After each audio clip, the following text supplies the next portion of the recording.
Previously on the Bureau Boys. William Bradford II is crushing James Hartman.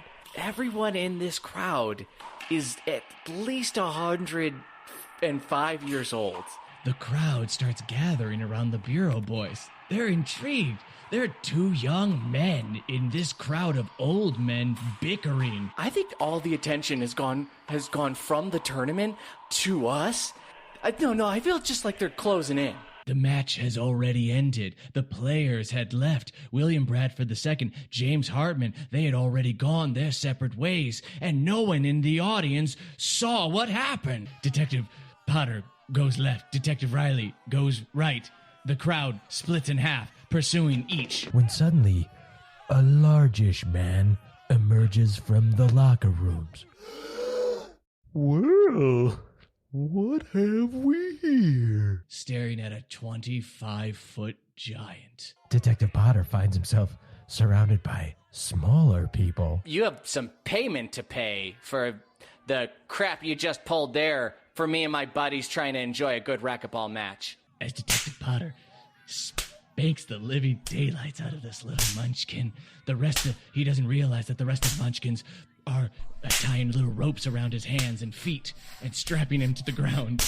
As Detective Potter cries out in pain, a rumbling shakes the earth, ripping some of the cords off of Detective Potter, tossing the munchkins to the ground as a giant appears over the bleachers with a small man riding on his shoulders. This is your chance. I need you to set me down. We need to rescue him. She bites through the last cord of rope and the banner falls up on top of the entire group, causing chaos. Detective Potter, as he lifts the banner off of himself, looks down at the floor that he's been standing on this entire time. He sees the face of William Bradford II looking up at him from a secret racquetball room just beneath the Bureau Boys.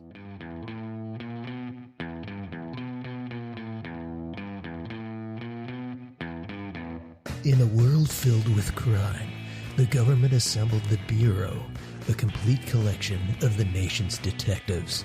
Their objective? To solve cold cases. Unfortunately, most of those detectives died in a tragic karaoke outing, leaving behind the only detectives who weren't invited that night.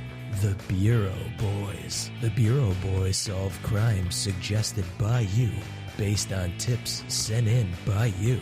Crimes which the police couldn't, wouldn't, or sometimes shouldn't solve. If you have a clue and don't know what to do, send it to the Bureau Boys at thebureauboys.com. For better or worse, they're on the case.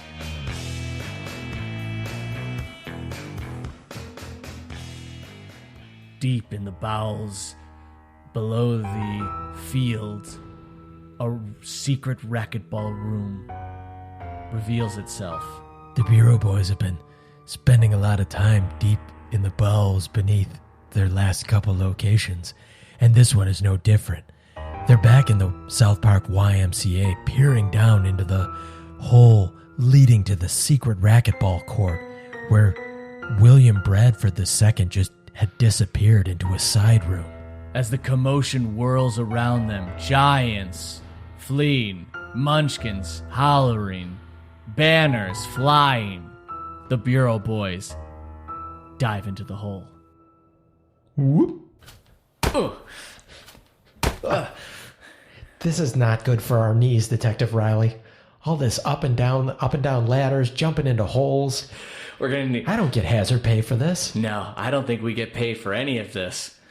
We're gonna need a lot of physical therapy. Good thing there's a YMCA up top. Good point, Detective Riley. So, okay, there's a bunch of doors around us. Did you see which one specifically William Bradford II ducked into? No, there's one in front of us, one behind us, one to the left, one to the right, and it seems like maybe one in that corner. Hang on, Detective Riley. I just thought of something. Okay. You know how all this glass in my eyes has given me, I don't want to say... Super sight? You want to say it. Super sight. I didn't want to say it, but I'm glad that you said it. Do you think maybe I can see through these doors? There's only one way to find out. Okay. Here's what I'm going to need you to do.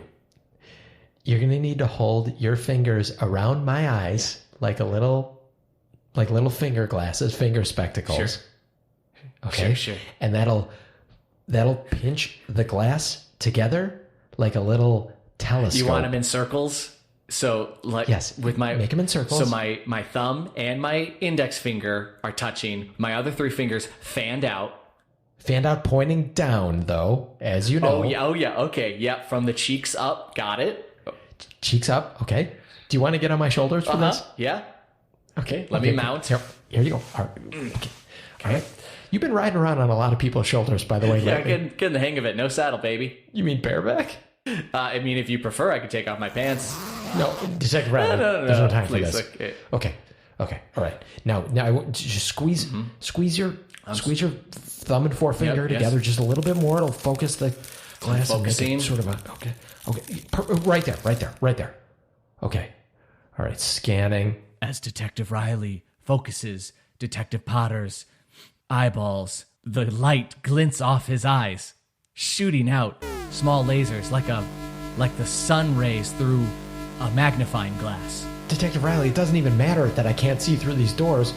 We could just burn holes in the doors and just peek through them like normal people. My fingers are burning. We gotta cut this door We've open. We're already through a couple of them. Just hold on there.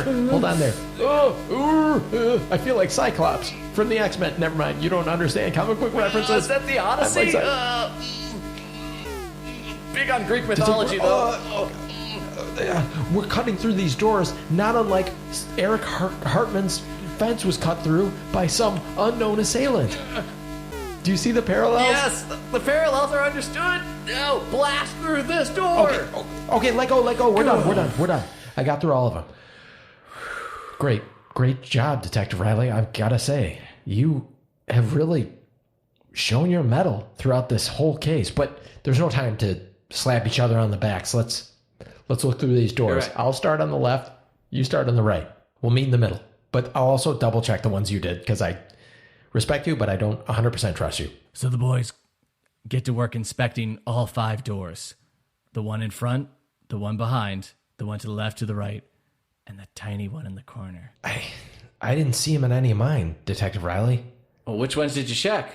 Oh, we should have assigned door. So the boys count off the doors and assign 1, 3, and 5 to Detective Potter, 2 and 4 to Detective Riley.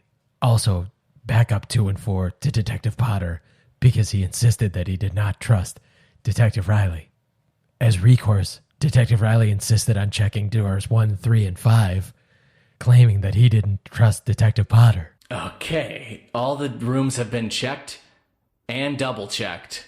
Yeah, we should have just checked them together. I don't know why we didn't just go in eyes blazing, but here we are back in the middle, and no William Bradford II. Can I point out, Detective Riley, behind every single one of those doors was a hallway that he could have easily ducked around the corner. But we only went as far as the hallway began, not to where it ended. Right, it's not like we don't have time to walk down all of these hallways to the ends of these I doors. peeked in. Did you hear that? It's like a really fast old man. Like a tiny old heartbeat. An exacerbated old heart. It's like someone who might have just played a whole game of racquetball and it's way too old to be playing racquetball. I think it's actually coming from that little corridor. We didn't even see that. We were so preoccupied shooting these doors open with my eye lasers. I mean, to be fair, I've been pointing out the corridor this whole time. Okay, Detective Riley. Right? It was door number 5. I thought it was door number 5. Oh, you're saying that corridor behind door number 5. Right. I thought you meant that wide open hallway right behind us. Oh, snap! No, he can't be down there. We would have definitely seen him. And you said that you clearly saw him duck into a door. That's true. Door number 5. Let's go. Let's choose door number 5. Detective Riley, I'm just throwing out there that we have a 20% chance of being right, and this might be the most important decision that you've ever made on this case. Are you sure? Do you want to do any of your weird science to see if maybe he's down there? Do you want me to do some of my actual science to see if he's maybe down there? All your science is weird to me, and I think I'm ready to just jump right in, guns blazing. Okay. Hold my hand. Take out your pistol. Okay. Remember, we don't want to shoot him. Right. We just want to fire off a couple warning shots to let him know we mean business. Detective Riley, no. This is not the time for us to be shooting at people willy-nilly. Not in this climate. You're right. Set the guns to stun. Okay. When I set my gun to stun, a little window pops up that I'm just supposed to throw it at him. Yeah, stun is a manual process. We haven't upgraded the technology. Okay, well, take my hand. I'm gripped. We, by the way, forgot Fido Eleanor Pooch upstairs. That's okay. It's okay, girl. We'll be back. Oh, the midgets are closing in on her. She can handle herself. Okay, let's go. Sorry, munchkins. So the boys burst through the hallway, guns in hand, ready to be thrown at the nearest assailant that pops out at them. The heartbeat beating faster, getting closer. The corridor ends in another series of doors. There's doors the size of the littler people that the boys had left upstairs, and there's giant doors the size of old Ted the Giant, who'd also been left upstairs. Doors of every size, doors of every shape and color. But there was only one door labeled showers. And that door was the exact size of one William Bradford II. Detective Riley, I know you made a tough call on that last door, and I think that you're right. The heartbeat seems to be getting louder. Do you trust me to make a call now? At this point, Detective Potter, with everything we've been through, with our grip so tight, our knuckles are white. You're hurting my hand. I trust you with anything. Okay, Detective Riley. You see that door marked showers? Yes. You feeling a little dirty? There's no time for that. There's no time to take a shower, Detective Riley. I know I always feel dirty after flying in a plane, and I really wish we could have grabbed some showers. And I appreciate the fact that you have not yet eaten between the popcorn we had upstairs and between this journey down the corridors. But I'm just saying, of all these doors, which one would fit a William Bradford II sized man?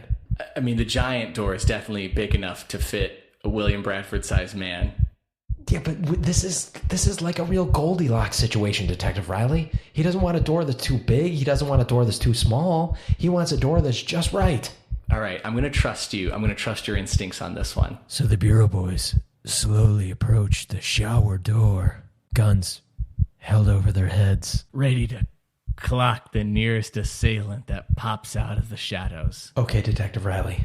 On the count of 3, I'm going to kick this door down, and we're going to hopefully find William Bradford cowering in the corner like the coward that he is. 3. Okay, we're going to kick it on 1. We're not on 1 or go. Yes, we're going to do 3, 2. The 1 is the kick, and I just to avoid any confusion, I'll just count. Okay. You know what? I'll just kick it too. Don't just stand back for a second. You don't want to synchronize our feet? No, cover me. Okay. Well, I kind of do. Now that you say it, I kind of do want to synchronize our feet. Okay. So it's good, but it's going to be a 3, 2 kick. 1. Okay. You know, 3. Why do you always start with 1? Okay, and then on the kick. Okay, we'll kick on the 1. It's a count down, not a count up. Okay. 3, 2, kick. Okay. I won't even say 1. I'll say kick. Okay. That was not the countdown. Okay. Oh, okay. Detective Riley. Good, because that really hurt my foot. I really need your foot if we have any chance of breaking down this door. Okay. 3, 2, kick. So the Bureau boys kick down the door. It cracks slightly. They have to budge their way through the rest of the way through the door. After several attempts of trying to get through the door together, the Bureau boys finally get through one at a time only to see a sopping wet William Bradford II.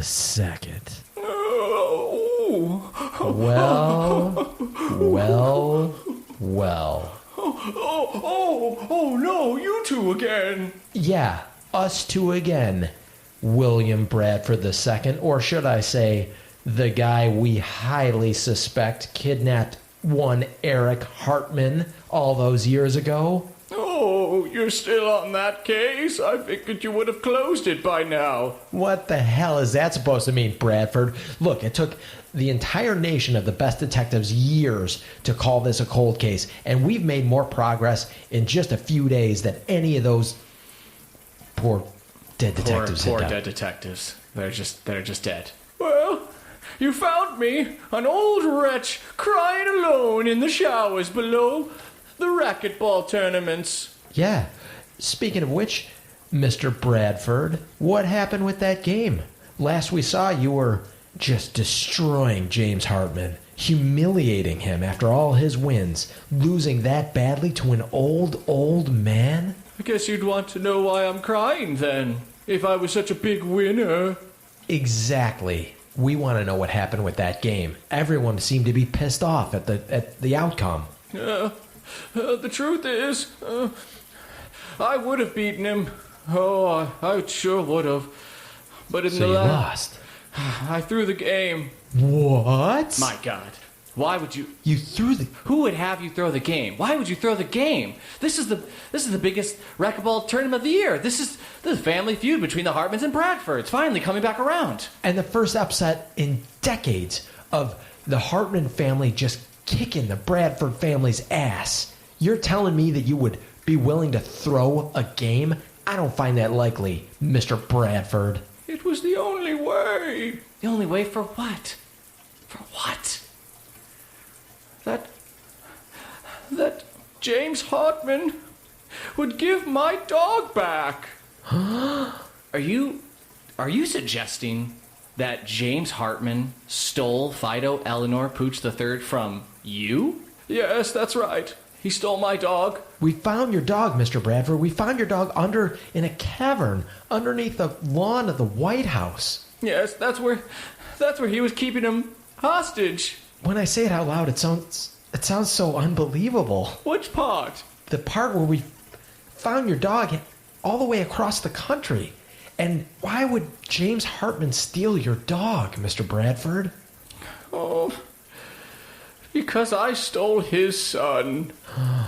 You did kidnap Eric Hartman, didn't you? The boys inch closer and closer, gritting their teeth. When suddenly William Bradford picks up an old MC Sporting Goods bag and flings it at the Bureau boys, striking them both and knocking them to the shower floor. Oh, God. Oh, what are all these toenail clippings? See you later, suckers. He's getting away again. We're not letting him get away this time, Detective Riley. So the Bureau boys take off in hot pursuit of William Bradford II. And it was hot because the showers were still on and the steam had left the room, filling the rest of the rooms, piling out of the hole in the ground. Will the Bureau boys be able to track down William Bradford before he escapes their grasp for the third time? Or will this be just another bunch of toenail clippings in the saga of the case of the dog who ate wood? Tune in next week to find out. To submit a clue that will help the Bureau boys solve their case, go to thebureauboys.com to join their informant network. See you next time.